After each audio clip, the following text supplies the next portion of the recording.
কতদিন তুমি ঘর করেছ? 7 দিন। বিয়ের 7 দিন পরে অ্যাক্সিডেন্টে মিঠু মারা যায়। কিসের বিধবা বৌমা? তুমি কিসের বিধবা বলো? কদিন সধবা থাকলে তুমি, যে আবার তুমি কিসের বিধবা হলে? কদিন সধবা থেকেছ বলো বলো? বাবা আপনি চুপ করুন, বাবা চুপ করুন, একটু শান্ত হন আপনি। কি করে শান্ত হব মা বলো? বুকের ভেতর যে অহরহ আগুন চলছে, তাকে শান্ত কি করা যায়? ডাকো তুমি পিসিমাকে ডাকো, আমি এক্ষুনি ওর সঙ্গে কথা বলবো। ডাকো। না না না না বাবা, আপনি কিছু বলবেন না। কেন? পিসিমশাই সেই কবে মারা গেছেন, সেই থেকে পিসিমাও তো একাদশী করছেন। করছে পরিণত বয়সে জামাইবাবু মারা গেছে, বেশি বয়সে বৈধব্য পালন করছে দিদি, সেটা এমন কিছু বিরাট ব্যাপার না। তবে তুমি করবে একাদশী? কেন করবে না? কেন করবে? তাই করতে হয় বাবা, এটাই নিয়ম। কিসের নিয়ম? মানি না আমি এই নিয়ম। আমার বিধুর বউ আমার সামনে একাদশী করবে, আমি মানতে পারবো না মা, কখনো মানতে পারবো না বৌমা, আমি কখনো মানতে পারবো না। আপনি কাঁদবেন না বাবা, আমার তো আর কেউ নেই আপনি ছাড়া, শুধুই আপনি। বাবা মা ভাই বোন কেউ না, দূর সম্পর্কের মামা মাসির কাছে মানুষ, তারাই বিয়ে দিয়েছিল।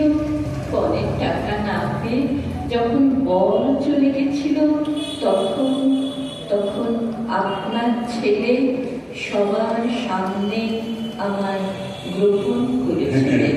আমার মৃত্যু তো এমনই ছিল মা, সাহসী, তেজি, নির্ভয়। আমার মা আমার সন্তান, তাকে তো আমি ওই রূপে তৈরি করেছিলাম মা, সব দিকে সে হয়েছিল। আমিও ছিলাম সেই জয়ের ভাগিদার।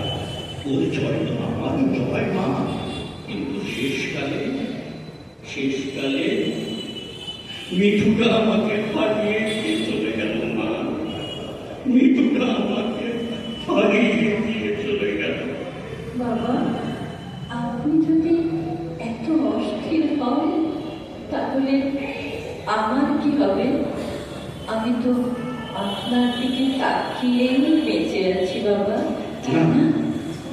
না না, আমার দিকে তাকিয়ে থাকা নয়, এবার বাইরের দিকে দেখতে হবে মা। একাদশী আর নয় মা, একাদশী আর নয়, আমি করতে দেবো না। আমার মেয়েকে আমি আর কষ্ট করতে দেবো না। বাবা হ্যাঁ মা, আজ থেকে তুই আমার মেয়ে, তুই বৌমা নয়, আমার মিঠুর বউ নয়। বলতো মা, তুই যদি 70-80 বছর পর্যন্ত বাঁচিস, সারাটা জীবন তুই এইভাবে বেঁচে থাকবি, শুধুই নিয়ম? না না না না, কোনো নিয়ম নয়, কোনো নিয়ম তোকে আমি মানতে দেবো। আপনি কি বলছেন? হ্যাঁ ঠিকই বলছি মা, ঠিকই বলছি। আজকে লোককে কেন দেখেছি জানিস মা? আমি তার সঙ্গে তোর বিয়ে দেব। বাবা হ্যাঁ। এসব কি বলছেন আপনি?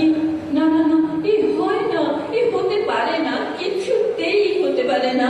একবার সোজা সুজি আমার দিকে তাকাতো মা, তাকা আমার দিকে। না বাবা, এবার সত্যি করে বলতো, লোককে তোর ভালো লাগে না? ভালো লাগে না একটা সুন্দর সংসার করতে? ভালো লাগে না একটা ছোট্ট বাচ্চার মা ডাক শুনতে? ইচ্ছে করে না তোর? বল না মা, তোর কি ইচ্ছে করে না? করে বাবা, বড্ড ইচ্ছে করে। একটা ছোট্ট সংসারে বড্ড ইচ্ছে করে। সারাদিন একটা ছোট্ট বাচ্চার মা ডাক শুনে পাগল হতে আমার খুব ইচ্ছে করে বাবা, বড্ড ইচ্ছে করে। তবে আর কিসের দ্বিধারে মা, কিসের চিন্তা? আয় মা আয়, আমার কাছে আয়, বস আমার কাছে। এই যে সুটকেসটা দেখছিস, এতে আমাদের স্বামী স্ত্রীর বিয়ের জোর আর বেনারসি আছে। তোরা পড়বি। পুলক, পুলক আমার মিঠুর প্রাণের বন্ধু, আমার আরেকটা ছেলে। আমি জানি তুই ওকে পছন্দ করিস, আমি তো লক্ষ্য করেছি। পুলকে বাড়িতে এলে তুই কত খুশি হোস আমি দেখেছি, আর মনে মনে বলেছি ঠাকুর আমার মিঠু তো এই মেয়েটাকে কিছু দেবার সুযোগ পেল না, পুলকে যেন সুযোগ পায়, পুলকে যেন আমার এই মেয়েটার সমস্ত কষ্ট দূর করে দিতে পারে। বাবা, আমি পুলককে বলেছি মানে, পুলককে বলেছি ওরে পুলক আমার মেয়েটাকে অনেক ফুল দিয়ে সাজাবে। কেঁদে গেলেন বাবা। সমাজের কাছে, সংসারের কাছে আপনি যে হেরে গেলেন। যে সমাজ নিষ্পাপ নিরপরাধ মানুষকে ভয়ঙ্কর ও কঠোর নিয়মে বেঁধে রাখে, সে সমাজ আমি মানি না। আমার কর্তব্য সেটা আমি খুব ভালো করে জানতে পারি, তাই সেই কর্তব্যই আমি কাজ করব। আর আপনার ছেলে, তিনি যদি সত্যি কোথাও থেকে থাকেন, তিনি তো আমার ঘেন্না করবেন বাবা, খুব ঘেন্না করবেন। না না, কখনো না, কখনো ঘৃণা করবে না রে। মিঠু আমায় একদিন কি বলেছিল জানিস? বলেছিল, আচ্ছা বাবা, আমাদের দেশের মেয়েরা এত হেরে যায় কেন? মিঠু, মিঠু রে, তুই শুনতে পাচ্ছিস বাবা? দেখতে পাচ্ছিস তুই? দেখ দেখ, তোর ইচ্ছে মতো একটা অসহায় মেয়েকে আমি জিতিয়ে পেরেছি রে মিঠু। তোর ইচ্ছে মতো আমি একটা অসহায় মেয়েকে জিতিয়ে দিতে পেরেছি। একা একা আপনি কেমন করে থাকবেন বাবা? আমি আমার মেয়ের বাড়ি যাবো না, যাবো না মেয়ের বাড়ি। তখন আমায় পার্শে মাছের ঝাল খাওয়াবি না, চিংড়ি মাছের মালাইকারি খাওয়াবি না, খাওয়াবি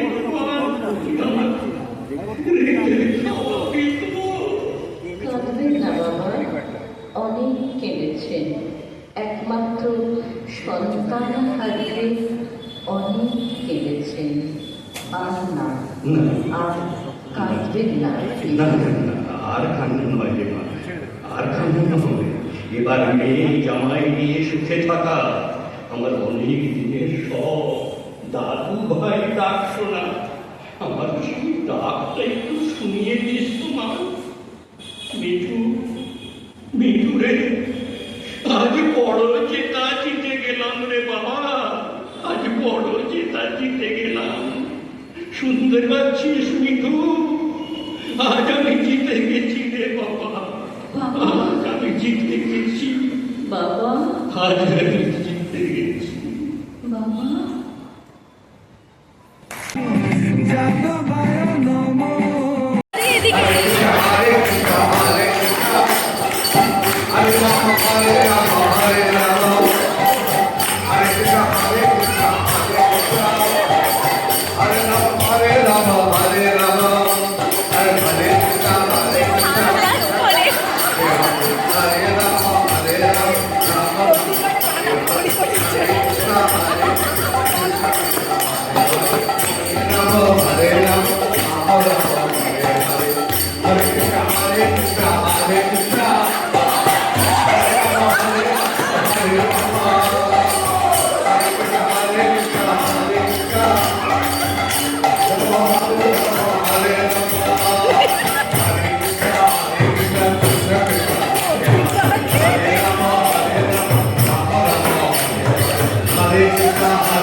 আমার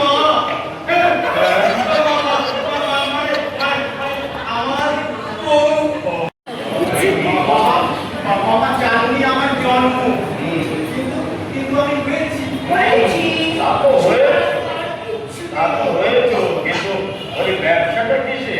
আগে প্রজাপতি অফিস, হ্যাঁ, কুয়া কালা ঘোড়া সব এক জায়গাতেই পায়। প্রজাপতি তার মানে তোমরা বিয়ে দাও না? ও মা, আমি আমি কবিতা নিবেদ করি। কিন্তু আর দিবে, ওরা একটু ওনারা